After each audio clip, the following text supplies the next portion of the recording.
Welcome to the RAG Podcast, the weekly show where I interview recruitment owners who are prepared to tell their unique story of growth. This is all in aid of helping future and existing recruitment businesses who are looking to do similar things. Now, growth means different things to different people. So by tuning in every week, you're no doubt going to find information that's relevant to you. On this week's episode of the RAG Podcast, I'm joined by Craig Whiting. Craig is the founder of RLS Search, a specialist recruiter recruiting tech talent into investment management and hedge funds in London. Why I love this episode is Craig effectively started his business with his colleague, as most do, and for the first 6 years remained a pair, just remote, no team, no interest in hiring, billing approximately 1.5 million a year between the two of them. You can imagine the money and the balance sheet they built was incredible. It was only at this point, 6 years later, that they decided to start hiring, and it kind of happened by accident. And now they're building a team of 15 and starting to grow internationally in South Africa and Pakistan as well. So in this episode, we talk about Craig's journey to billing the kind of numbers that we're talking about, but also why and how he's transitioning to a role where he's fully managing a team. He's not responsible for as much billing anymore, and how you can step off the tools and get people doing the right things at the right time and make the business equally as profitable. So if you're someone who enjoys solo billing but would love to build a team, you're probably going to resonate a lot with Craig. All right, so check this one out. Without further ado, Craig, welcome to the RAG Podcast. Thanks for having me. Pleasure. Getting you up north. I've never been this far north, so it's good. It's green. I'm surprised at the greenery, and haven't seen much of Sheffield yet, but hoping to see. We'll explore a bit. That's so the plan. You've travelled up from Devon today. Yes. That's pretty green down there. You're not going to get much greener Yeah. than Devon, so we're pretty lucky. Yeah. But pleasantly surprised so far. Yeah, I bet. How'd you get a train? Yes. What was that journey like? It was alright. It was empty carriage. Like 4 hours? 4 hours. Wow. Yeah. So. Well, I feel privileged. Got a bit of work done and chilled out a little bit. You can't normally get a signal on the way to Sheffield, so you did well if you got some work done. Yeah, spotty, but did what we could. You're normally every time I speak to you though, you're moving. I'm very rare you've ever been. I don't think I've ever seen you on a computer screen. It's always been a phone. Yeah. No, well we run a remote business, so do I, but I have a laptop. Yeah, I have a laptop. I've got a nice setup at home, but you're always on the go. I try and schedule calls for when I'm moving, so that when I'm not moving, I can get work done. Right. And then I can. The downside of Devon is you're 20 minutes, half hour from everywhere. Yeah. So I was saying to the Uber guy on the way over here, I'd have to drive 25 minutes to see a traffic light. Oh wow. So you've always got these banks of time where I'm like, well, I can put a call in while I'm doing that, and I can. You can't get good signal though, can you? No, the signal's pretty good. Is it all right? Yeah. We're not that third world. It's pretty good. My uncle used to live down there when I was a kid, so I used to go every summer. Yeah. That was our holiday every summer. It's a nice place. Long old drive. Yeah, nice part of the world. Well, Craig, look, we'll get into all this, but people who don't know you, just give us a brief introduction of who you are and what you do, just a high level of the business and what you operate within. We'll tell the story in all the detail after. Sure. So I am one half of two owners of RLS Search. So we are a trading technology specific recruitment company. Mm-hmm. We work primarily with hedge funds, but also with sort of third party players in that trading technology world. So we've been in business since late 2014. My background in recruitment goes back to 2008. So I've been doing it a long time. What a year? Yeah, it was a rough year. But luckily, as a newbie in 2008, you don't know it's a rough year. You just think it's normal. So in hindsight, it's probably quite a good start. Well, let's start there then. So, before that, where did you grow up? Kent. Not North, right? Obviously. Definitely not North. Not in the North. Yeah, Kent. So just kind of regular upbringing. Yeah. Nothing sort of particularly noteworthy that you no obvious entrepreneurial endeavours as a kid. Yeah, I mean, I have my moments, but what did I used to do? My most lucrative as a secondary school pupil was there was always a crush to get on the bus, so I did a deal with a driver where I basically stood in the doorway and stopped people getting on without paying. He would pay me. Really? Yeah, and Are you big then? Like you are now? I used to do a lot of boxing, right. So I had enough of a reputation of like, well, people would not pass grade. So I used to stand there and stop people getting on, and I was a bit of a bouncer, and then at the end the driver would give me some money, and that was my first kind of my first enterprise, so to speak. But no, never like, I was never one of these kids that was sort of, my family are very, like my dad's a bricklayer, my dad's friends are electricians, plumbers, window fitters, so my worldview growing up, I didn't even know London existed. It was very much the area that I was, and then everyone I knew was... People don't travel into London a lot from Kent then? We barely went. Yeah, it was very... an hour away, is it?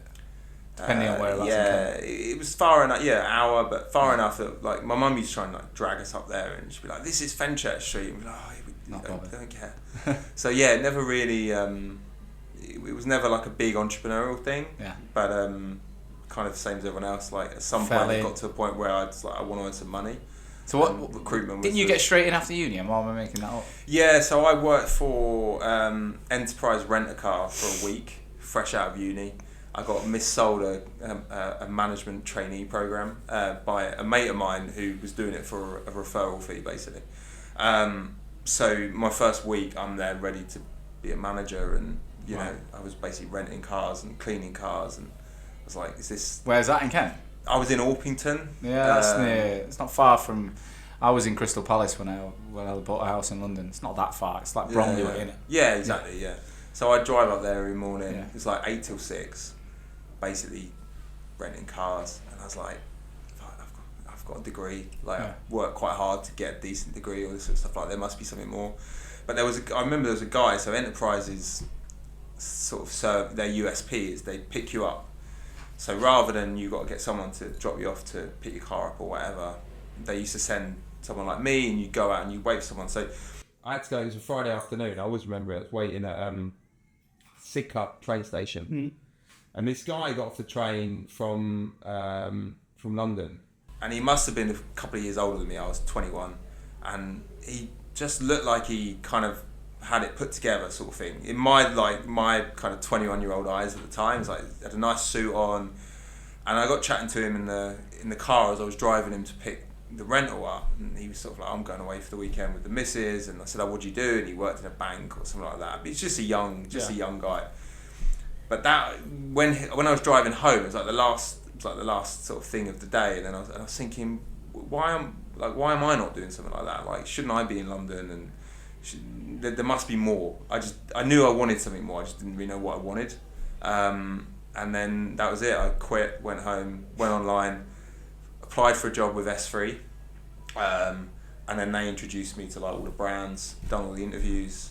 Huxley were like, I was really taken with Huxley from day one, and I really bought into my team lead effectively, and then that was it, and I joined, and then little did I know that like Lehman had just gone down. I was thinking the timing must be incredible. So I turned up, and I was like, okay, so what do I do? And they're like, well, we need to fill jobs. Great, like, can I have a job? No, there aren't any. I was like, sorry, what? It's like, there's no jobs. I was like, okay. And then they started to explain what happened. And it was weird because you had all these guys that were like big billers that had lost their I did a contract desk originally, and they'd lost their contract book overnight. And they'd gone from billing 10k a week, something like that, to 2k. And over the months that followed, one by one, you just saw them disappear. They just couldn't do it in a rough market. Whereas my job at the beginning was like, there are no jobs, so go and find. Surprising they took you on though in that time. Yeah, it's weird. So the guy that hired me, Lee Ballon, he runs a business now called Hunter Bond. Right. And he'd been trying to hire for ages. So Lee's like a monster, and he was still making money, still doing deals, and he needed someone for his clients. He was a bit of an island, really. Right. So he'd been trying to recruit someone for months, and they hadn't found someone that he was happy with. And then I turned up, and we just kind of clicked. But I really bought into him, and then my pitch to him was like, I will work my ass off, and I will do whatever you tell me to do. And that's really all he wanted to hear. That's what most people want to hear, I think. Yeah, and I was like, look, you seem like a guy who's doing well, and I want in, so I'll just do whatever. and that was it. And it was brilliant. We worked really well. I think I did like I did a deal in 2 deals in 6 weeks, and I did like 6 deals in the first 2.5 months, something like that. In total. that market. Yeah. Wow. Won a new client. Won the London Stock Exchange. But to me, it was just normal, because it's like if you're thrown into the fire, you don't know. Yeah, you don't know anything else. You don't know. So, yeah, that was like the entry. So it's rough. I mean, Huxley was a rough environment looking back, but for me, it created a lot of leaders though. Those businesses. Like, think about how many people's are running. How many ex-S3 alumni are running companies? It's nuts. There's a lot of people that there was a generation before me that had all just gone and set up their own businesses. So there was all these names that were like folklore sort of thing, and then that were there when I was there. So many of them now like run businesses, super successful. Like Huxley, we lost a lot of people. Like the retention rate was probably less than 50%. Right. Like it was a bit of a conveyor belt because people just couldn't handle it. It was rough, but for those that could, once you got through the first year or so, you're pretty good. Yeah. And then you had that kind of confidence and self-belief of like people will then go out and they'll do their own thing, and you know, like Lee did it with Hunter Bond, and there's other guys like Andy Simpson that created Interview and all this sort of stuff, and just really, really good Gary people. Eldon was Huxley, wasn't he? Gary Eldon's Huxley, yeah. So really good people. I think obviously we've spoken offline. Weren't you in like quite a quick? Didn't you have like a partner and kids quite quick? Yeah, so I had my eldest daughter when I was 22. Yeah, so you got in recruitment 21. Yeah, so you were already with your wife or whatever. Yeah. So we did a year. I was at uni in Cardiff, yeah. So we did a year long distance. This is kind of how I ended up at Huxley. So I had the year of basically not being with Jess, and my whole thing was like, it's only a year, then I'm going to be home. So the last thing I wanted to do was then not kind of see her anymore. So I interviewed with all the brands, and all of the other S3 brands were trying to pitch me on social, London, we go out, we're on, and I was like, that's not for me, like, I've been away, like, I just want to go home every night. And then Lee pitched me on, you're not leaving the office, but when you do leave the office, you're going home because you're back at work the next day. Yeah. And like, more like a footballer type mindset, like, settle down early, work hard, go home, don't get in trouble. I remember when I told it, so I started in September, she fell pregnant in the May. Right. And I told him, and he just laughed. And I was like, because I was losing my head a little bit where I was young. 22, and I was like, how am I going to do this? He just laughed, and he went, well, you're going to be like, you're going to do deals now then, aren't you? And that was it. So I remember back then I lived on £1 a day. That was my budget. But I used to save it up and get a Boots meal deal on a Friday, and then and that was, you know, we were just saving, and then we moved into a house on literally like just before Christmas, 2009, and then my daughter was born February 2010. Wow. See, I remember that time well because I was a teacher here. It's when I lived here, and then I left in October 2010, and I met my wife in August 2010, and we dated till October. So we had so I remember that period of my life. Yeah. And to think about having a kid and all that, I was just like nowhere near it. You know, it's the best thing that ever happened to us. Oh, I've just. You just had a little. I've got a little. Yeah. She's 1 year old. I've just 1 year old in 2 weeks. I've just spent the weekend with her. Yeah. It was unbelievable. Best weekend ever in some ways. But again, I'm 38 years old, and I think you would have I would have got on with it. Of course, I would have. Yeah. So what did that change? Because like you said, you'd already sounded like you were pretty level-headed. You weren't that motivated by the partying. But what did that do to you? I think at that age to know you're going to be a dad. It solidifies your sense of why am I at work, especially in an industry like recruitment where it's so goal oriented, and it's always the stuff that's, you know, you got it's a meritocracy, right? Like you get out what you put in. So when you've got that underlying driver of, well, I've got a baby at home and like I need to feed her, you're gonna work. You're gonna pick the phone up. You're gonna try, I guess. You're gonna be more persistent. You're gonna be more resilient. So it does frame like, well, you'll have known this anyway. It completely changes your outlook on the world. But it also, in a way, makes me not want to work too late. But maybe because I've got a different level of like finances now. Yeah. Like I don't really want to work beyond 5 p.m. anymore. I'm like, fuck that. I want to go and spend time with my daughter. So like, how did you balance that? That was tough. Yeah, so some that level was of really sacrifice. tough. And we were, back then we were struggling for money. So to try and save some money, I used to get the coach into work instead of the train, because it meant we didn't have to have a second. So basically I had a car that I left in the train station all day. And there was a coach stop that was 5-minute walk from my house. You say coach, you mean like a National Express or something? Yeah, it was like a commuter coach company. Right. So Okay. it was brutal. So you had to be... It's not even like the bus where you Without get the getting next... too much into Kent geography, if you're not up the A2 by a certain time, you're not getting up it, Right. because the whole world and his wife are trying to get into London. So I used to get up at like, I think 5:30, the coach come at 10 to 6, and then I'd always try and get the 5:30, but then you'd beat the traffic, so I'd be in London at 7, so I was So cracking you on. were in Orpington, you're in London? No, this autumn was Enterprise, so now I'm in recruitment. Shit, yeah. right, So now I'm in London. So Whereabouts in London was it? I think at this point we were London Wall. Right. So I used to try and get out for 5:30 and get on the coach. And if you had a good run, I might be home by 6:30, 7. But if you got traffic, it's like 8:30, 9. So like the worst thing is I'd fall asleep on the coach, set my alarm for like 6:30, wake up and you still haven't crossed the water. I'm still in London. Oh my God. So the amount of phone calls to Jess of like, can you keep the kids up? Can you keep the kids up? And she'd be like, well, Only so long. they got isn't it? school, like they're young. So that was really tough, like trying to get in and see them, even if it's just to read them a story or say goodnight to them. And then I go straight back out the door and go to the gym. Then I come home, warm some dinner up in the microwave. Now it's like 10 o'clock. And then maybe... how would you get the energy to go to the gym at that time? I can't do it.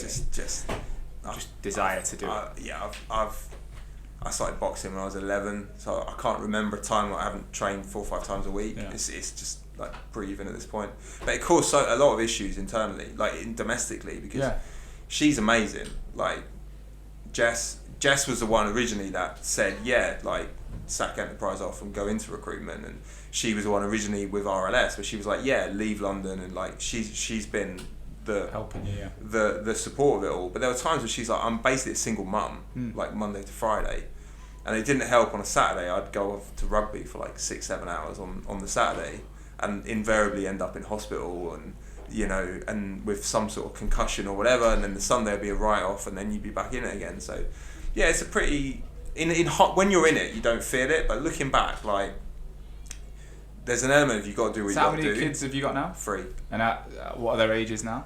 So Rosie now is 14, and then Frank is 12 and Maggie's 7. Right. So you had another one 2 years later, and then 5 years later. Yeah. Right. By that point, I was fully remote, so that was a different kettle of fish by the time we had Max. So how long did you work at Huxley then in London, and what? Huxley, I was there 08 till 11. Right. And then I was basically headhunted by a guy called Steve Stott to go into Stott and May. And then I started working with Dan. So Dan and I effectively built out the finance tech kind of desk for Steve. And then 2014, RLS. So when did you know you were going to be a founder? When did that dawn on you that you were going to set your own business? It's a good question. I don't know. There was always a something of, it's the next logical step. And I remember from very early days in Huxley, like Lee would always be talking about Ballon Associates. It's like always his thing. What was like he one called? day, well now it's Hunter Bond now, Lee Ballon. He was always like Ballon Associates. One day Ballon Associates. Like, so as in you and him, or just him? I think he was like, I'm going to go and do it, but it was always imprinted of like, you don't do this forever. You learn what you need to learn. I remember those conversations. Everyone wants to do it, right? It's one of those industries where I think if you're good at recruitment, you're on your own, you're almost an island anyway. Like when you strip away, like, okay, well, they give me LinkedIn and they give me a database or whatever. You still got to do the work. You're doing the work, so it's inevitable that you're going to get to a point where you want to go and do that for yourself for all the reasons that you'd want to go and do that. But I think a lot more of it to give the credit where it's due was probably driven by Dan. So I think Dan doesn't have kids, and maybe by nature is a little bit more of a risk Still taker. doesn't now? No, I think he's sort of getting to a point now with his other half where they're starting to really think about it. I think in our parents' generation, you'd have been quite normal, but in our generation, I don't know many people who had kids as young as you. No, and Not in professional roles. I know lads where I grew up who yeah, just kind of, it just happened, but yeah. not when they're like, I'm super ambitious. It's like, especially in London. That was the struggle, was then the risk factor. Yeah, you had a lot to lose. But luckily, as I said, like Jess was like, no, you'll be fine. How did you perform as a recruiter and as a leader before you started RLS? What was your career? How would you describe your career trajectory? Huxley, I was very, very good. Start of May, I was very, very average. Purely by my own. But as a youngster, I was conditioned to discipline. So the 4 or 5 times a week I was boxing, and it was a very old school kind of hard knock style of boxing gym. You were always expected to show up. You're always expected to be on weight. You turn up on a Monday and they say you're fighting on a Friday. You go where you need to go, blah, blah, blah. So rolling into Huxley was like just another day for me. It was Similar culture. very, militant environment, very aggressive culture. And I really thrived. Like, if you stack the deck against me, I'll like want to fight, basically. And Huxley was very much that. Start of May was the complete opposite. So you go on overnight from like high KPI environment to a no KPI environment. You've gone from Lee over my shoulder, riding me on everything, and then you're accountable for everything. Autonomy's there, yeah. To like, so as an example, like Huxley, maybe like a couple of weeks in, and one of these sort of senior guys had a client relationship with RBS Sempro, which was like the commodities arm of RBS, doesn't exist anymore. And this job come in for like a quant contractor, and for some reason I think it was given to me because no one else wanted it. But at the time it was like, oh, a job, like I've never been given one of these before. So now I'm trying to find a quant, and I don't know how to do recruitment yet. So I did my best to try and find a couple of people.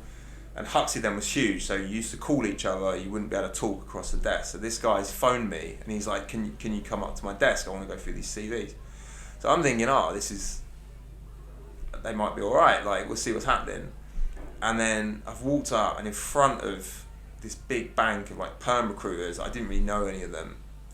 This guy just like destroyed me about how terrible these CVs were.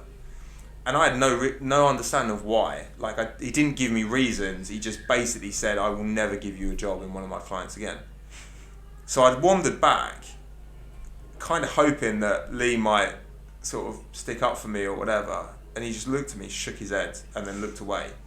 And he was almost like, and to this day, I can't remember the CVs, but they probably weren't great. But like, take someone who's never recruited before and then ask them to find a quant. Like, yeah, it's not easy. But that was Huxley.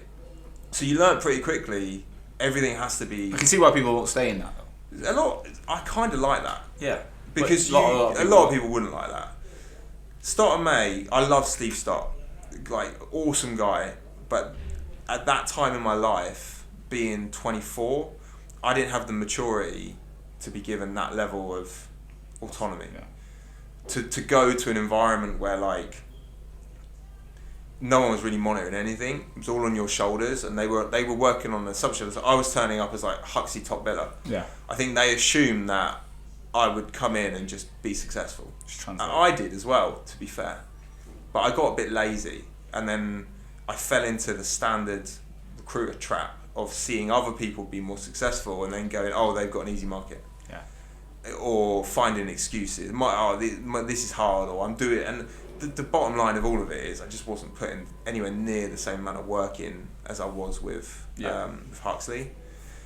So to go back to the question of then RLS, I would say with RLS, I've been the best I've ever been. Certainly from a billion perspective, but just from doing the job. But I think a lot of the reasons for that was the risk factor of, well, I had to be, because I didn't have the safety net anymore. But if you're in Huxley and things are going up, you then translate to a business that you're not doing as well. That doesn't usually gear someone up to start their own business. So what was it that made you think, well, if it's not going well, I'm going to take a big risk and go on my own? Because when I wasn't unsuccessful. Yeah. I think, but by by your own standard. Industry standards, it's probably the higher end of average. I just knew that it wasn't what it should have been. But in terms of my interactions with clients in particular, if someone worked with me once, they wanted to work with me again. Like, I always had very, very good feedback. I knew that I knew how to do the job. I just knew that the environment wasn't 100% right for that time in my life. And Dan was in that business. You'd met him there. Yeah, so Dan's a bit older than me, and Dan is he's more inclined for risk, and he was sort of really pushing to do it, and he also was like, look, we'll smash this sort of thing. And then that was kind of the evolution. So a combination of him, the wife, and then my kind of belief of I need to switch it up a bit and do something a bit more. And I didn't really want to go and work for someone else because I loved Steve Stott. And like, I didn't want to go into another environment and then potentially it's the same thing again or whatever. And at this point, so what have you got? Have you just got 2 kids? 2 kids, yeah. But they're very little. When was this? 2014, yeah. So Frank was 2, Rosie was 4. Yeah. So yeah, so it's ballsy, but you're like, let's just do it. It didn't, I mean, I don't want to sound too woolly about it. It didn't seem like it at the time. It seemed like a natural progression. Because I did also think the worst case scenario was get a job in recruitment. Yeah. Like, it's not the end of the world. It's not, you know, for all its faults, like, if you can bill a basic amount of money, someone's going to give you a job. 100%. So that was always there as the thing. But actually, I remember the first morning where I was like, right, I don't have a salary anymore and I have a mortgage. And I think at that point so Dan had actually lent me some money. This was yeah. So he was like, look, I think he lent me like 10 grand, and he was like, he didn't give me all of it. He's like, gave me half, and then he's like, if you need the next half, we'll do that, but a deal will like materialize. And literally within 2 weeks, I think I'd done a deal. How did you set it up? Was it based in Kent or would you go in London? So he was in where did he live at the time? Suffolk, and I was in Kent, so we just worked remotely. So we used to sit in the morning with we'd call each other and basically leave the phone line open, and we'd just sit like working, and then sometimes we'd speak, sometimes we wouldn't. So we'd have like a call 2 that phones lasts. One that you can. He's on his mobile, and I was on. No, I would say like, I've got to do a call now. Put the phone down, do the call, then I'd call back, and then the line would just the line would be over for like 6 hours. And because we're doing so much headhunting, it's not calls. It's much more like deep mining of CVs and like really getting to the depths of LinkedIn and then trying to like headhunt people effectively. So the call volumes are nowhere near the same as in maybe more transactional roles. So what was the model that and where did the name come from? Tell us that story. So Dan is a Grammy-nominated record producer, and he had a studio called Rolling Line Studio. So it became RLS Search, basically. So it's as simple as that. Simple as that? Yeah. He's he did an album with Lee Scratch Perry, like an old reggae album, and also Max Romeo. Right. And he got nominated. I can't remember which one he got nominated for, but something. So it sounded like it's got a decent ring to it, and I had no better ideas. And what's the model then? We'll go in hedge on what? What was the market? How do you describe hedge funds? So we wanted to work with funds, and we wanted to basically supply tech, but within that very condensed vertical. And we had a few relationships. What level of role, like CTO and anything we could get at the beginning. But I would say that we've evolved. We don't do so much as C-level stuff. In the fund world, these people don't move very often. We do more of the very like high value engineering or individual contributor type roles, which is sort of where the market's going. Like the route in that world is not into management. It's into being these kind of like high scope engineers basically that deal with the traders, they deal with the quants, they get stuff done. And they pay it, like, it's huge fee values. So we basically just went there of like, well, the people in that space are more interesting. You can actually partner with a hedge fund. Like, it's not like a bank where you're one of 10 agencies on a PSL. You can have genuine relationships. And like now, one of my really good friends is effectively like CIO of the biggest hedge fund in the world. Right. So he's like a super interesting guy. He's got an amazing worldview just based on what he's exposed to. He's helped me out with like a bunch of stuff from investing in companies to all sorts. and like that's all come from just Yeah. you know being in and around that world. So that was always the target, and that's now where we are. How did the business perform then in the first? Really well. Yeah, really well. So we were just smashing it, doing deals. So we didn't start hiring people till 2021. So we did 6 years basically of just solo billing. What were you doing a year between you? 1.5, 1.6, sometimes a bit more. Yeah. So what were you doing with that cash? Sitting on it, spending it. So You're not a massive like party animal. So what was your advice? I like a holiday. Right. So that's true. You can go away more than me. Yeah, I like a holiday. I like a hotel. Yeah. And I like doing stuff with just the wife and the kids and cool things. So what did we do? So I invested in quite a few companies, quite a few sort of tech startups and that sort of thing. And then sort of saved money and, you know, bought a house and all this sort of stuff. And then the rest of it was sort of, like, let's furnish the wife's Instagram, basically. Just play. Not massively. We just, I enjoy, like, a family holiday. Yeah. I like getting away. I like to go away a lot. Well, I've been doing, like, 5 trips a year probably over the last couple of years. Yeah. And it's a lot. And it's actually more tiring now. I'm actually, I want to scale it down a bit. Like, I'm fucking knackered. Like, I've just been, obviously, Peru, Miami, Greece, Dubai twice this year. And then I'm like, October half term, the kids were like, where are we going? I'm like, nowhere. And they're like, what do you... I'm like, nah, we're having a break. Yeah. February, we might go away, might not. I don't know. I need a break from it. It is, especially with kids. So I love, as much as I love taking the kids away. Yeah, I do. But I enjoy travelling on my own. Like, I like the process of flying and that sort of stuff. Yeah, I do, yeah. Whereas when you do too much of it with a family, and my kids are great because they're quite used to it, but it's a lot more admin, it's a lot more logistics. It's a lot more expensive as well. It's a lot more expensive, yeah. But yeah, so the 6 years, like, we were just working remotely, knocking in deals. We had like no overheads, basically. And clients were just coming back based on good work referrals, yeah? So our biggest client now we've worked with since 2015. And every other client has pretty much come from referrals. So is the hedge fund space big enough to grow a big agency though? Is it quite a niche pot that you've got? Probably not. You'd probably have to divert out, but we're not trying to grow a big agency. I think we're trying to grow. So my vision of the whole thing is I want to try and create a business where we can bring in really smart, really motivated people that are decent people, give them a route to be financially successful, but also give them a way to do it so that it works with their life. Yeah. So we're in the UK we're in the office 1 day a week. It's only because they've all said we wouldn't mind a day. And then our teams overseas are fully remote. But that's the ideal. So we're not trying to have an agency of 200 people, 300 people, whatever. Like, and if it kind of goes down that route and we trend into big transactional clients, which we'd have to, I think, I wouldn't really want anything to do with them. Happy to help, but I don't like that style of recruitment. I like the partnership, and I like really getting invested in like why are you hiring these people, like what's the value and what are you trying to achieve as a firm.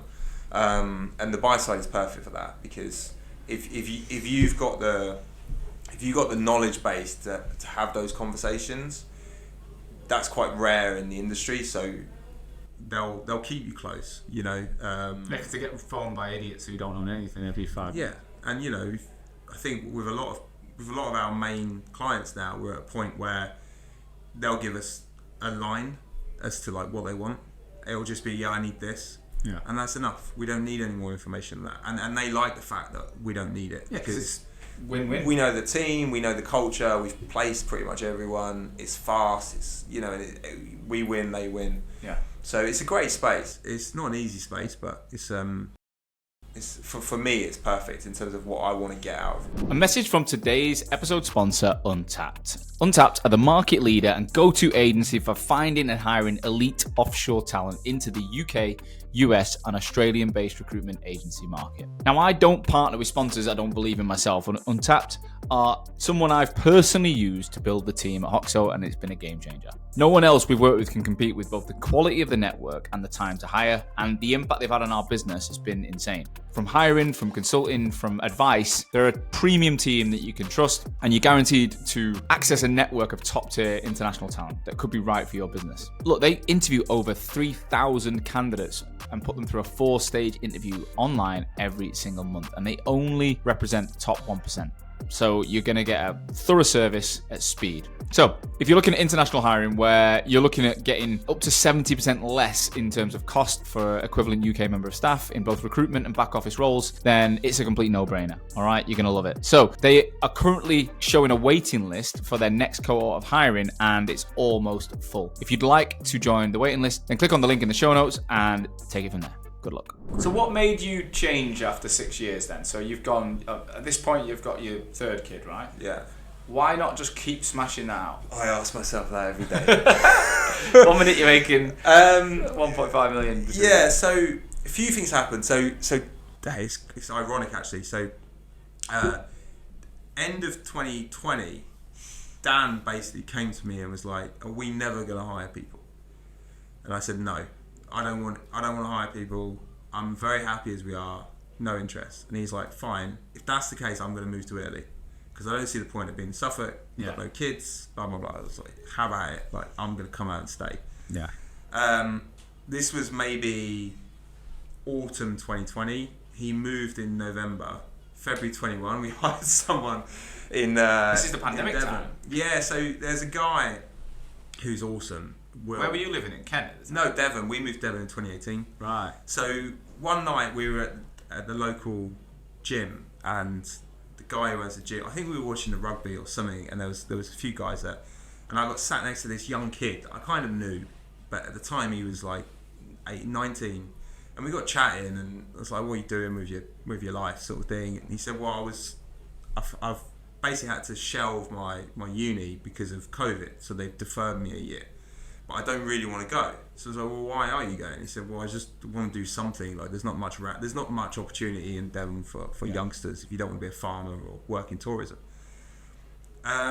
So we got chatting, and turns out he's quite a smart kid, and he's very switched on, very mature, and his family owns some petrol garages. So at the time, he was working for the petrol garage, but he'd been furloughed.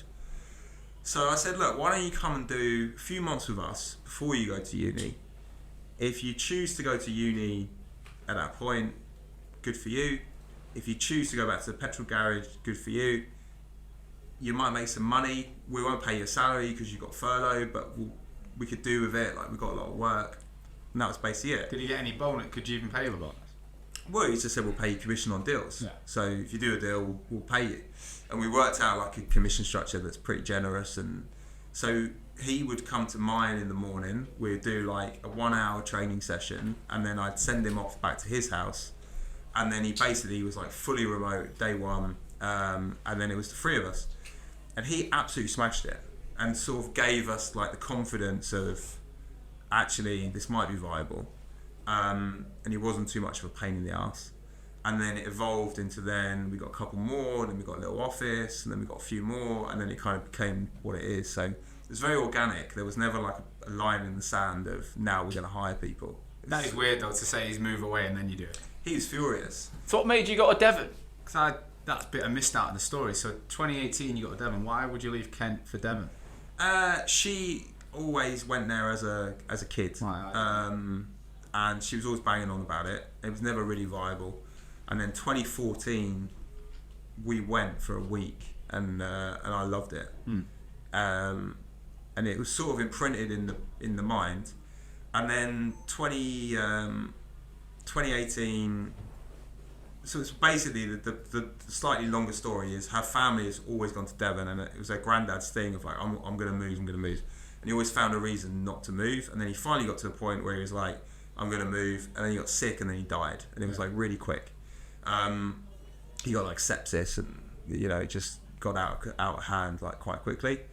And it's from there basically maybe within a week of that we were just like, right, let's move. Like, we've been flirting with the idea for a good few years now.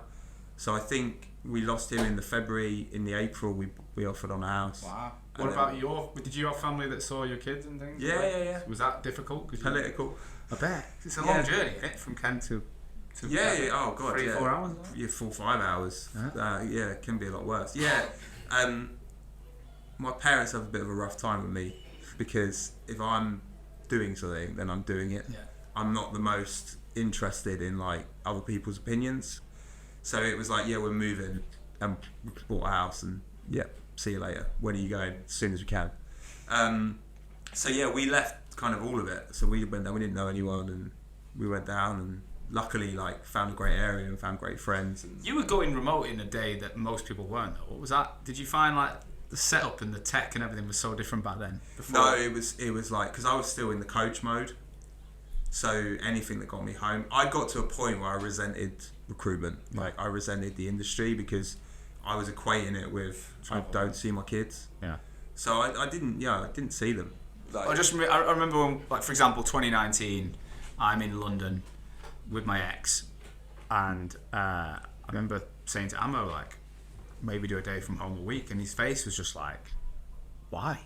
And I was like, I quite like the thought of going to David Lloyd and being at the gym and working from there. And he's like, yeah, cool. Like we own our own company, but why? Like it was, and then we introduced Zoom and we stopped jumping on the tube to meet every fucking client, and we started saying, can we jump on Zoom? And people were like, why? Yeah. And it's like, it was only after the pandemic that everyone got it and was like, oh, it's actually a pretty easy way of doing this stuff. So you were doing it way before that. Yeah, we went straight in.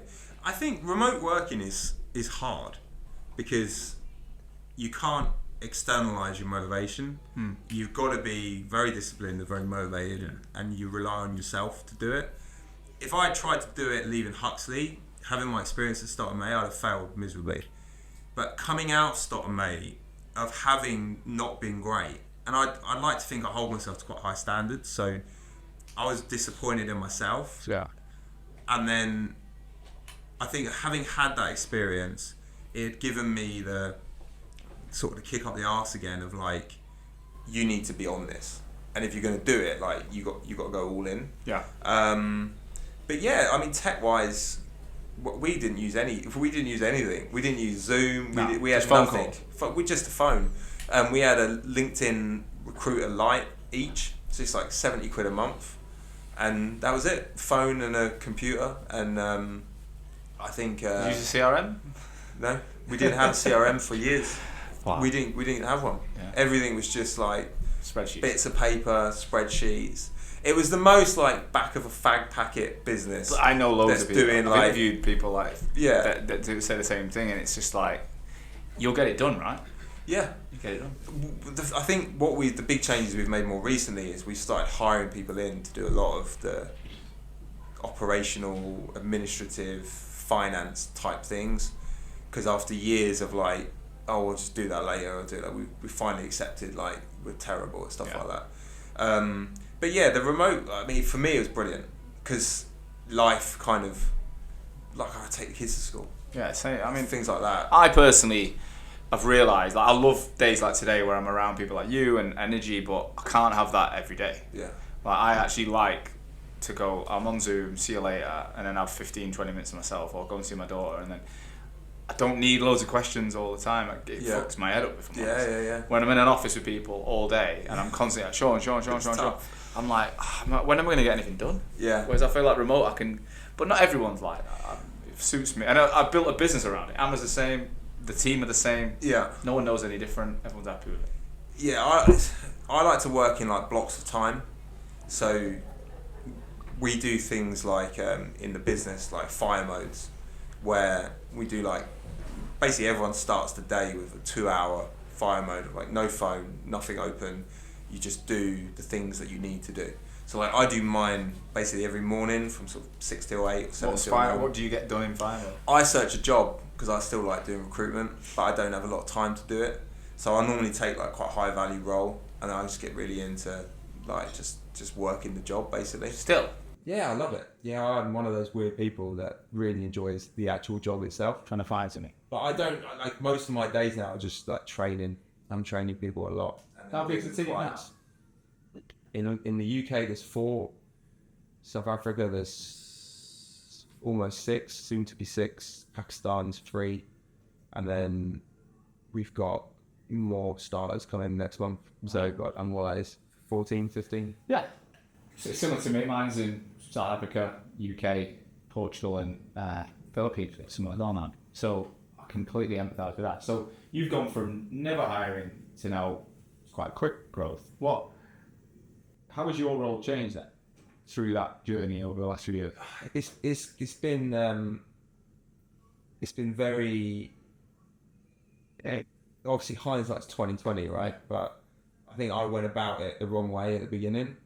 So in the 6 years of working remotely, my like default operating mode was like work.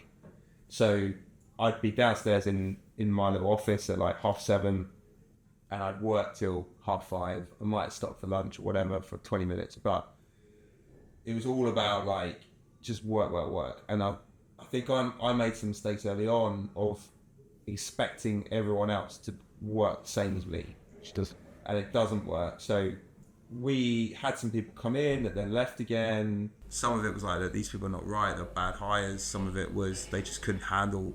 They couldn't handle me. I kind of went a bit Huxley on everyone. And everyone's in Devon. Yeah.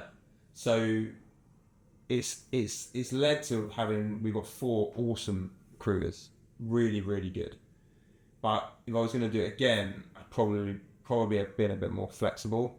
And I think in terms of how it's changed, like to start with, I was still just trying to be what I was when I was remote, and then sort of expecting people to fall in line a little bit. We were a bit all over the place. We'd say we're going to do this training, and then it wouldn't happen, and we weren't very organised.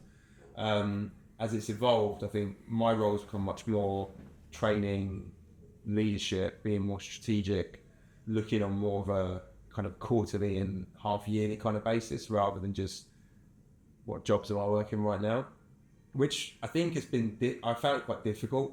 Yeah. Just because I've always, like, I still really enjoy the recruitment side of recruitment. But the thing is, when you're doing the job, it's really easy to see progress and productivity.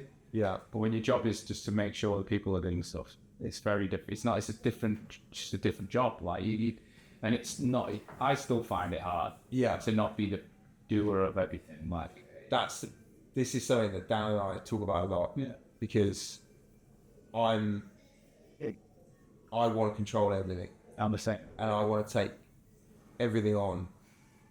And it doesn't work. No. Like, I get very stressed, and then people around me have to deal with that.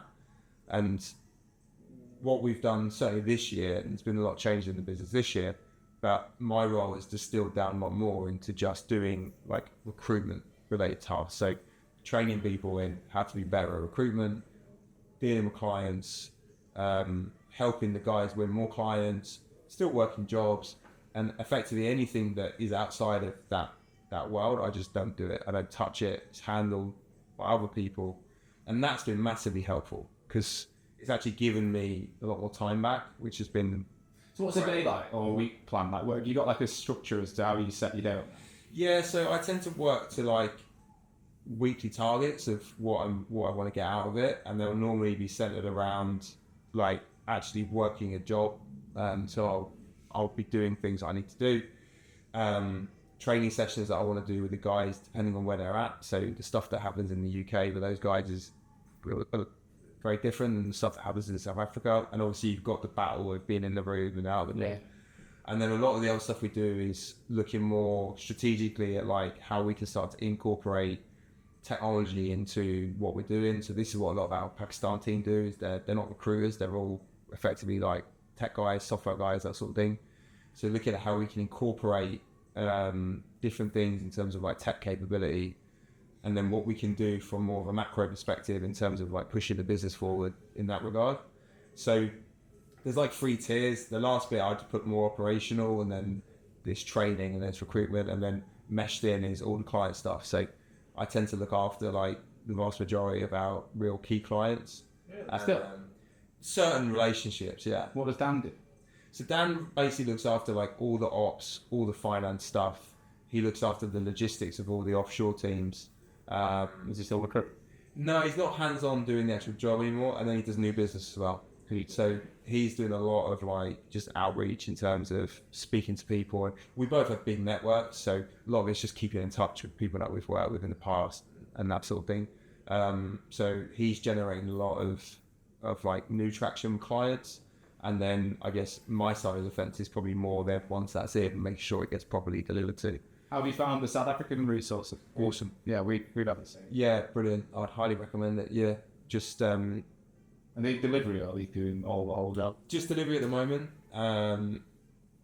Potentially, I think that there's definitely a plan for them to evolve into being full 360 recruiters, but because it's hedge funds, I don't think you can really push to that until you've got the knowledge to underline it. And even with the delivery side of it, it's baby steps. Yeah. So they start with a very small part of the process and then observe basically everything else.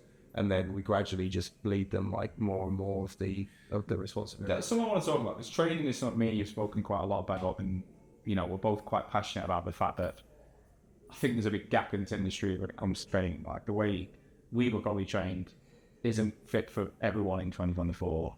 And you've got hands-on experience now getting people up to a higher standard. So open up about like what's your mantra or ideology around bringing someone into your business and getting them up to a really high performing level? What is the steps to it? Is there so we do not talk to them about doing deals in the early stages as part of their job. We're not interested. I don't care if someone takes 6 months to make a placement. Everything that we do is focused on knowledge. So like, show me how much you know. And we give them very structured methods to build the knowledge, because if you take someone off the street and go, right, you're a recruiter now, especially in tech, it's so dominated by jargon. Yeah. And then when you try and throw financial services on top of that, again, it's such a complex subject. It's like taking someone off the street and giving them a 2-hour French lesson and then chucking them in the middle of Paris and saying, right, go and speak French. So if you're a very highly in demand engineer that works in the bowels of Google somewhere or whatever, why are you going to give someone the time of day when they're not credible? Like, they don't understand what you do, they don't understand the nuance of the market or anything else. So everything we do is focused on like knowledge, credibility, reputation, rinse and repeat. And then we break it down into steps of using the tools that we have. So everything we do from a training perspective is led by the people in the industry. So predominantly like CVs, conversations with people in the industry, and then job descriptions. And then we use tools like Perplexity is one we use a lot to really flesh out understanding. What does that do? So imagine if like Google and ChatGPT had a baby. That's Perplexity. It's awesome. So we have sessions every week where new people coming in are required to, we call it like job stripping and CV stripping. So you would take a CV, basically go through it line by line, and anytime you find anything in there that you don't know what it is, you find out what it is on Perplexity. So for example, someone might say, I am a front office software engineer building a trade execution system for the high touch equities business. Which sounds like French to me. Yeah. So the person's job is to then, you need to go and you need to find out from Perplexity what that means, high level. Then once you've got the knowledge, so these guys are building like an evolving glossary, and we do the same for tech. So what a lot of people do in CVs is they'll define a subject. So they might say building a platform with Python, and then in brackets they'll list a bunch of frameworks that they're using that they've already defined as being part of Python. So they might say we're using like pandas, NumPy, and SciPy or whatever.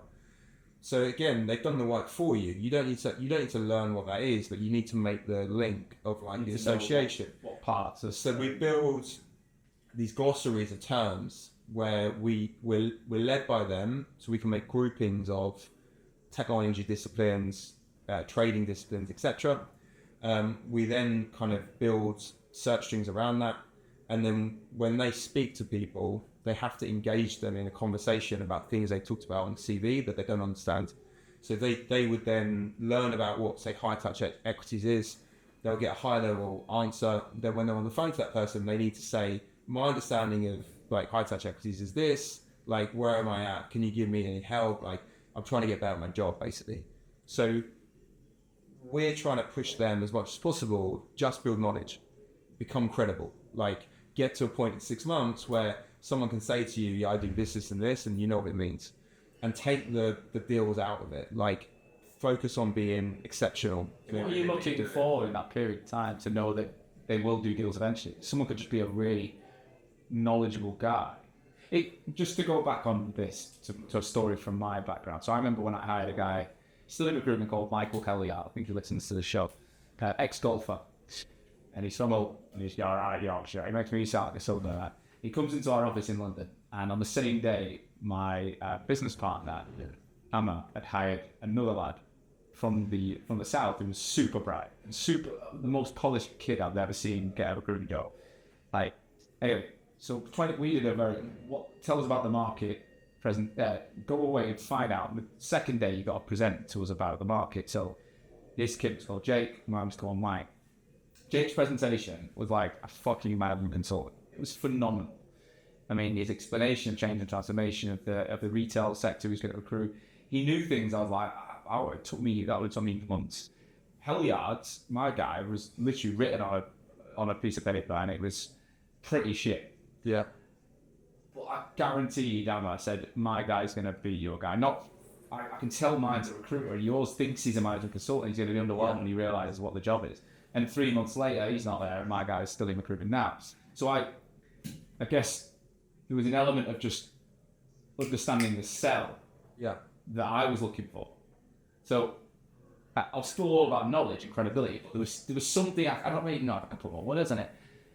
I could just tell certain people we're never going to sell something. Yeah, of course. Do you know what I mean? Yeah, so I think firstly there's a difference between having like anecdotal real world knowledge and then being able to like read something that you've read online that you don't know what it means, which is why we make them do the application into like live conversations with people, and they need to bring back facts.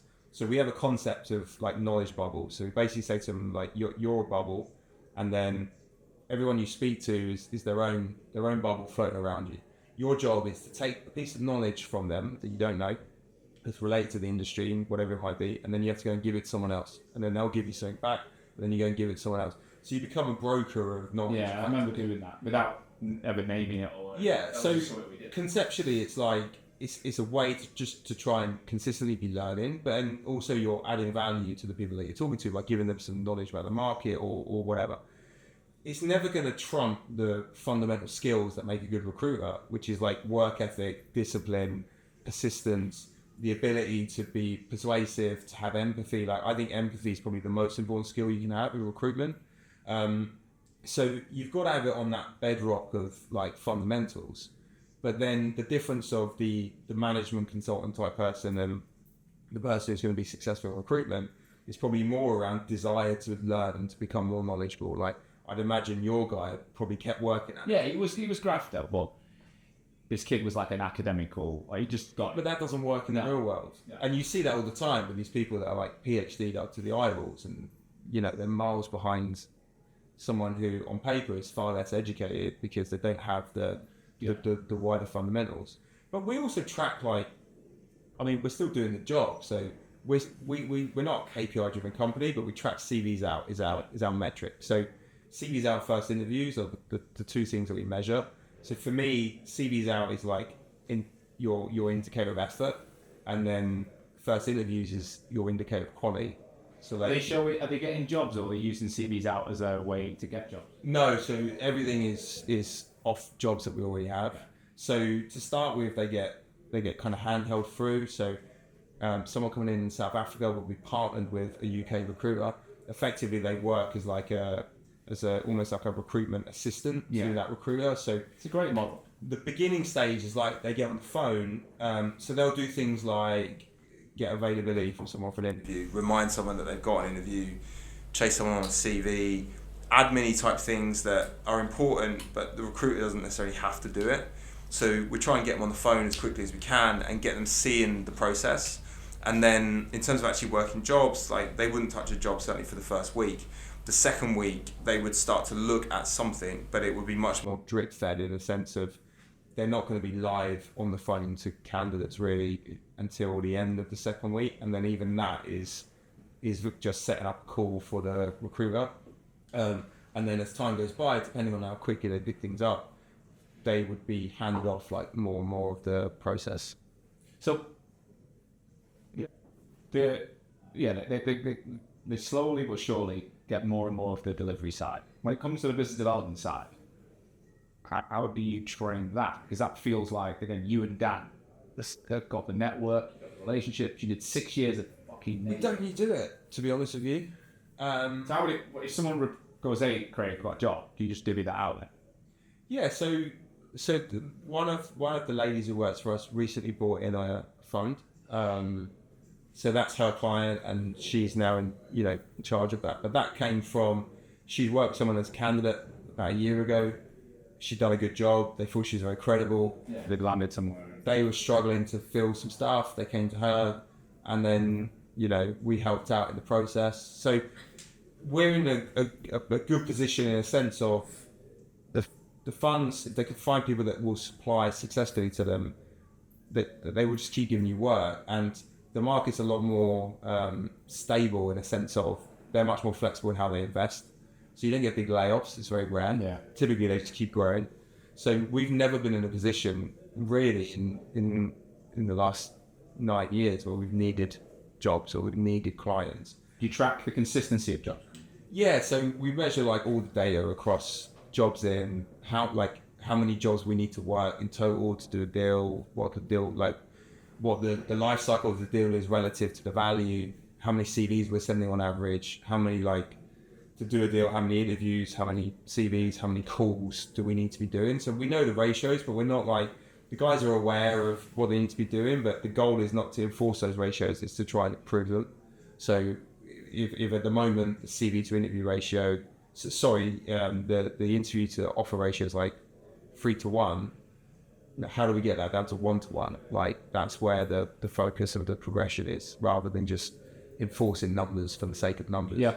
But when we do when we've won new clients, a lot of times it's been referrals, or it's been because we've got a very clear service offering that makes sense. So, client that stands out, we started working with these guys that have been a bit scaling back in, this was 2017, and they need to do a global rollout. I think I got wind of it and kind of pitched them, but it wasn't we want to fill a job. It's look, you need to work with us, and we did a lot of business with them in sort of about 6 months, and then it was kind of done, and then naturally it kind of came to an end, and we had bits and bobs with them after that, but nothing major. And then we did a build out in Poland with another hedge funds in 2020 and 2021, coming back from COVID, which was 200 jobs or whatever. So we get brought in to do stuff like that. But by and large, it's someone will refer us and we'll start working with someone, and we can't work with too many people because you're going to limit your pool. Yeah, you've got to take from. Yeah, so and we don't want to work with banks. So we've probably turned down more clients or started working with them and then pulled out again than we have actual clients, just because the relationship, they just wanted a CV service, and that's not. So what's the vision then? So you've now both got very different roles. The business is growing. What's the next phase for RLS? So at the moment, we're in a good place. Probably we're probably in the best place we've been in since we started hiring people, in the sense of having clear direction and clear segregation of who's responsible for what, and we've breached a lot of the gaps that we were trying to fudge ourselves before. So in terms of the next steps, the goal for right now is we want to get the South African team up to 15 heads as soon as possible, and we want to have credible examples of people that we've progressed from being the sources into fully fledged. Have you got the data in your market to prove that you can cater to that? Making have you got enough in South Africa? No, is there enough work coming from the hedge funds? Yes, to quantify. 100%. There's enough work within our current client base. Yeah, without even going out. Without going outside, and without being too flippant about it, with the depth of the networks that we've got, and also now the more experienced guys in the team are now just starting to get their own business anyway. It's not that difficult for us to to pick up new clients.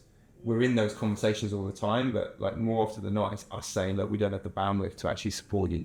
So we'd rather come on board, or we can do what we say we're going to do. So yeah, we can definitely support with the current footprint of 15. From there, we would then probably have to start to develop more structured routes of business development, whether that would be in South Africa, we're bringing in dedicated, BD type people, whether it be bringing in maybe like senior recruiters, which I'm a little bit skeptical about, but senior recruiters that have... Have everyone you brought in been inexperienced? Yeah, none of them had any experience. It's a beautiful way of doing it. If you can get it right, because you can mould them your way, you're not spending a fortune. They're brilliant. Yeah. The guys in the team are brilliant. And if I look at them, so Will, the first guy we had, billed 300 grand in his first year, 400 grand in his second year. I don't know what he did last year off the top of my head. This year he's done more than 300 already. Bolly was the lady that I mentioned that won the fund. She did 400k in her first year. She was our top bidder the last 2 years.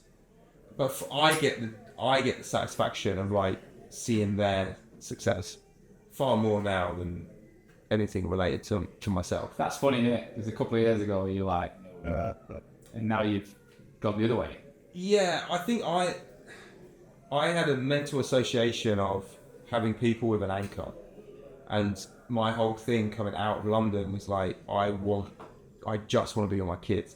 The timing also aligned as well to an extent, because like at that point Maggie was 4, so she started school. She was just about to start school, so she wasn't at home anymore. So it's just like me and the missus rattling around in the house, and I'm like sat in the office all day working. So I think if it had been a year or 2 years earlier, it wouldn't have happened anyway, because I was so zoned in. I'm like, I've missed like so much time with the kids. I'm not changing anything until Max is at school. But yeah, it's been from an individual perspective. Like I don't hate the word journey, but there's been a definite evolution in terms of like what I get the most satisfaction out of, and it's so much more now like helping people and seeing them become successful. And I think we've got a model that works. Like it's borne out by the numbers. Is it as profitable or going to be as profitable as it was when it's 2 years? It will be. It's not at the moment. Because that is another feeling. Yeah. It's like, it's not at the moment. I genuinely, I said it to you before, like, I'm at a point in my career, probably I think we're quite similar. Like, I want to do things I want to do now. Yeah. Like, I want to do it my way. I want to work a way I want to work. And I could probably do certain things. I could become a superhero salesperson and fucking smash it. Yeah. And we could do more money and more profit. And I don't want it. Like, I want to see other people do it. I want to build a team that does it. I want to feed my kids. I want to do this in person as opposed to I think you get to a certain point and how you earn your money is as important, if not more important, than how much. 100%. And you've got to get there first, I think. And I think if you take it purely by like a perspective of dollars and cents, were we better off when it's just 2 of us working remotely? Probably yes, as of right now. But the roles were a little bit more, I'd say that now it's the right word, it's a bit more soulless. Like there wasn't as much, certainly over time, and I know this is definitely true for Dan, he wanted to do more like in terms of having a team and everything else, and it was me that was a little bit more centered around, I'm not doing anything that takes me away from the kids for this period of my life, and that's all I want to do. How do you manage the mornings? Because that's probably the big thing with me. Like before moving in with my stepkids and having a kid, my morning was like my time. So I'd get up, train, I'd walk the dogs, work, whatever the fuck I was. Yeah. And actually, it wasn't until my wife got pregnant, and at the very end of the pregnancy, that I was like, I'm going to take the school on. Yeah. She used to do it because they were her kids in the first year or so. It felt that way. Now there are kids, but now I'm like, that time's so important. Yeah. So I get up most days. I'm up at 5:45. I do gym until 7, or training until 7, and then if I'm not training on the boot camp, which happens a day, or a boardroom, which is one day, it's alternate weeks. That's my time with the kids, 7 till 8:30. and then I'm forced to do other it's a big slab in the morning. Yeah. Like, I don't want. How do you approach that? I don't. So I don't do much with kids in the morning now because Rosie doesn't need us anymore. So she'll sort herself out. Frank sorts himself out. Maggie like rolls out of bed 10 minutes before they have to leave, and I'll make her. She's 7. I'll make her a little bowl of cocoa pops, and then she's on her way. And the wife runs like a military operation in terms of getting kids out of the house in time to go to school. I'm gonna think. So my mornings are like I typically work, so I'll do my fire mode in the morning, and if I'm not doing that, I'll be reading, and then I like to do like meditation type stuff. Yeah. So I'll use an app. So I've got a PMF mat I lay on in the morning. What's the PMF mat? It's awesome. Cool. Really? It's like rabbit hole stuff. Basically, it's a big mat and it's grounded.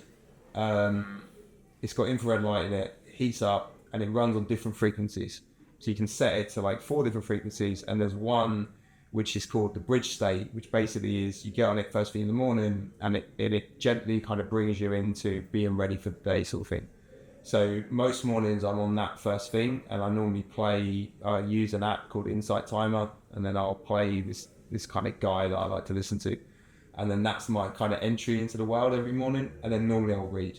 What are you reading, Pat? I've just finished Never Split the Difference, which is a book by Chris Voss. I've heard of it and I've read it. Good.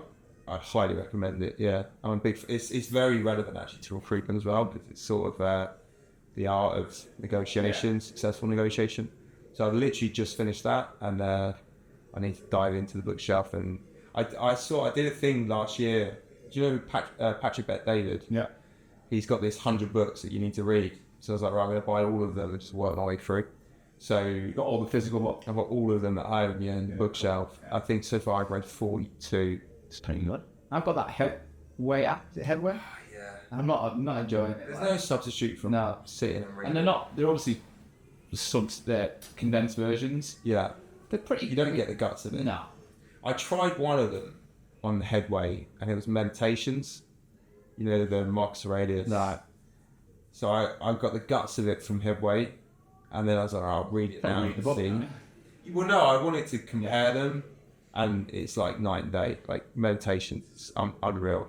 Another good one is the Daily Stoic. Yeah. Brilliant. Ryan Oliver. Yeah, so I like Ryan's. read that every day, but obviously short and sweet. Is that a book you can just keep reading over and over again? Yeah, I just follow through the year, Yeah. start again. There's one called A Mindful Year, which my coach, Dr. Ari, wrote. Yeah. Similar. It's like a message every day. That's Daily every day. yeah, so that's the same as Daily Stoic. So just as short, they give you like a passage from Marcus Aurelius or Seneca or something like that, and then there's like a more contemporary interpretation. So that's really the mornings, and then the days we're in the office, like I get in the office for maybe 8:30. We do a bit of setup at the beginning of the week with the guys, then set up with South Africa. Dan and I will kind of have a chat. We'll work out like what we aiming for this week. Like, so we tend to work to like a monthly targets, and then we'll break it down week by week. And then it's mostly like training. So I normally fast on a Monday. So I try and go through to dinner effectively, so I'm not having any time away from what I've done that today. Apart from the bourbon cream, got a dark coffee. Yeah. And I think it's been great. Yeah. How with this? Yeah. But that's it. So it's not too hectic, really. It's like you're in the younger stage, so Yeah. when they get older, they don't. Again, you've got a 7, 14, 12, 7. 14, 12, 7. So the older two are like, they want me for lifts. What is the difference then from, because I've got a 9 and 11-year-old, I've asked this to a previous guest on this show, but what would you say is the biggest difference from 11 to where your eldest is? Girl as well. She's just started, she's in year 7. Right, okay. What's the difference this year? I can already tell she wants more independence in the last 12 months. Like she wants to walk home. Well, she walks to school and back to clothes. She used to wants to go to the shop more. She wants to be. They don't want to be in their room more. I think the biggest difference than a year ago. They didn't really ever be in their room. Now they're always in their room. Yeah. Oh, yeah. The biggest shift, I think, is mentality-wise, they change from wanting approval from you to wanting approval from their friends. Right. So you kind of got to accept a little bit that you're not the main driver in their, what they're looking for in terms of like reassurance and approval and all that sort of stuff. Clothes and music and whatever. Just everything becomes about each other. Yeah, I mean, I think we're insulated from what a lot of it could be because we're in Devon. So it's very, very rural. It's old school kind of values. And either that or we're really lucky with Rosie in that she's very mature. Her idea of a good day is getting rid of her phone and being outside in nature, or going to the beach with her friends and paddleboarding or whatever. So we haven't had that kind of, teenage daughter sort of stuff going on yet, that everyone was sort of like, this is coming, and it hasn't. And we're more like, me and Rose are more like mates now than anything else. She's just gone into year 10, so she's just gone into GCSE. But I think when they go to secondary school, the level of exposure goes up, because now they're the youngest in the school. You get into like older kids, things that older kids are into. Technology becomes much more prevalent. Things like clothes, music. You walk past Rosie's room and invariably like 50 cents hanging out of there or something. So you do have to kind of, and we took the line really early with Rose of being brutally honest with her from a very young age about everything. So we've spoken to her like she's an adult since she was maybe 11, and we're very honest and transparent with her about the world and what it's like and what you need to be aware of, and all this sort of stuff. And it's caused some like fairly probably difficult conversations in that time, but I think she appreciates being treated like an adult, and that's given her a level of maturity where she sort of looks at other kids a little bit like, not interested kind of thing. But if I was going to give you any advice, it'd be like, look, you can't shelter them from the world.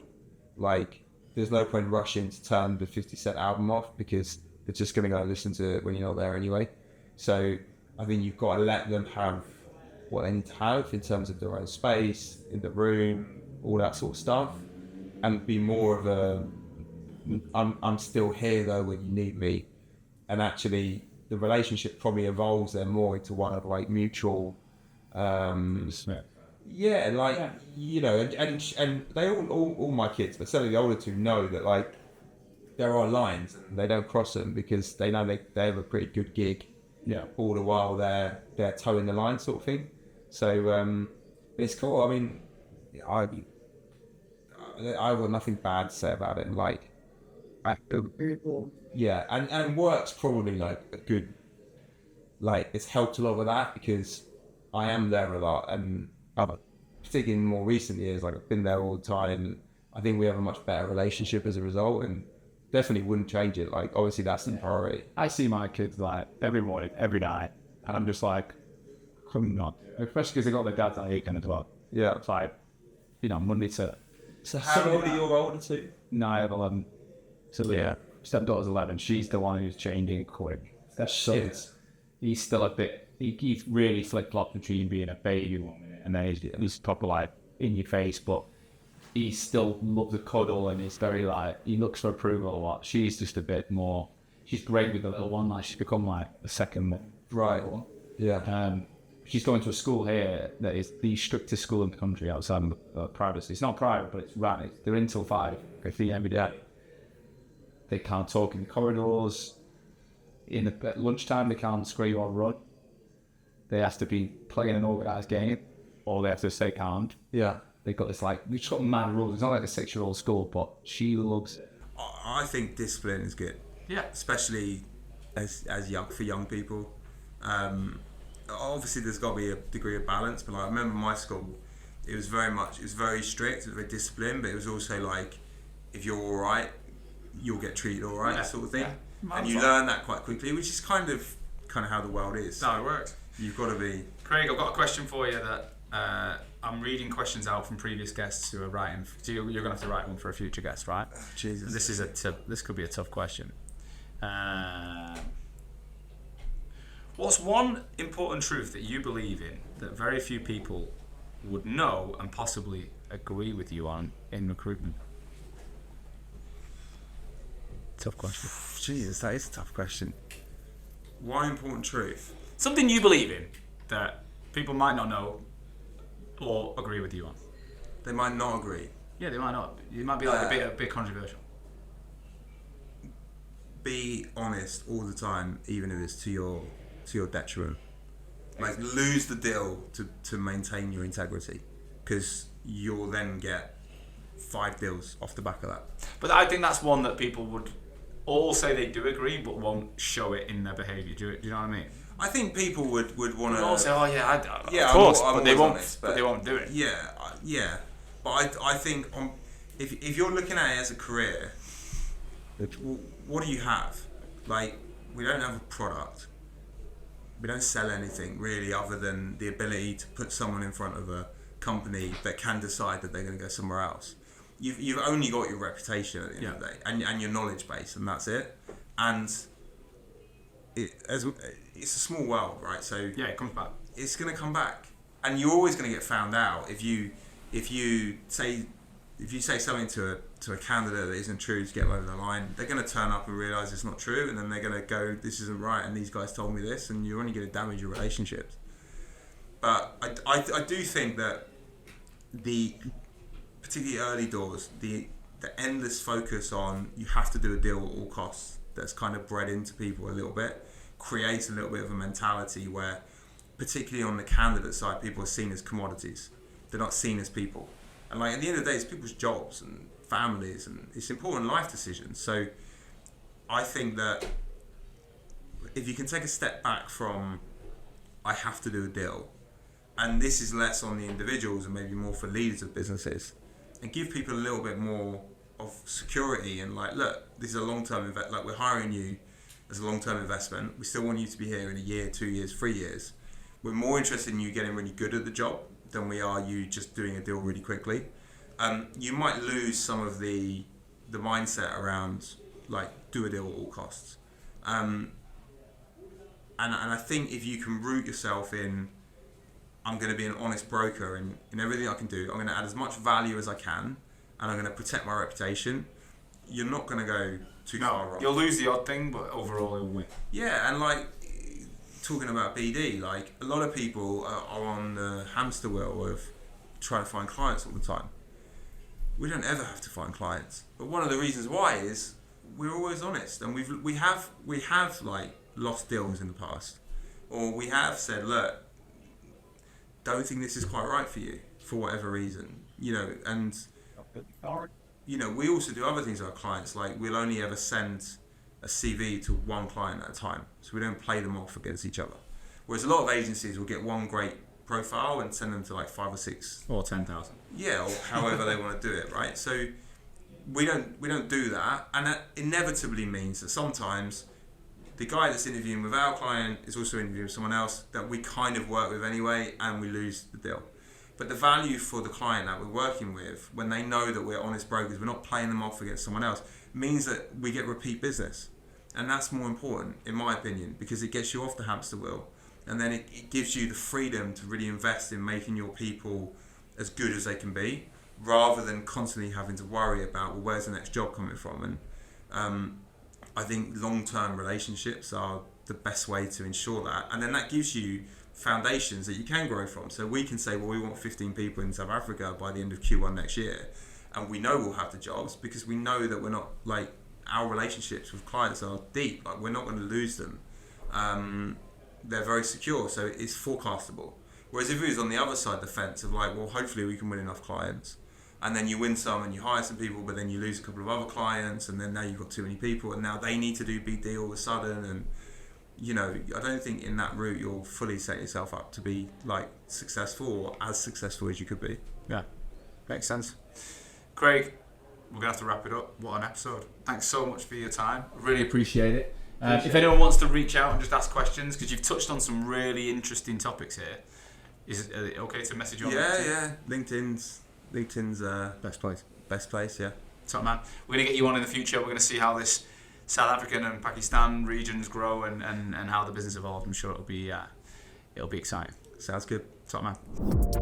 Thank you as always for listening to today's show.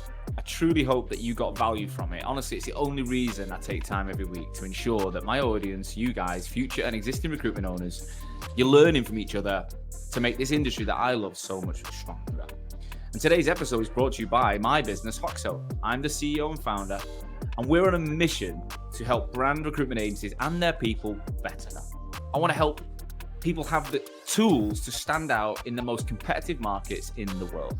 So I'll see you again next week with another episode. Catch you soon.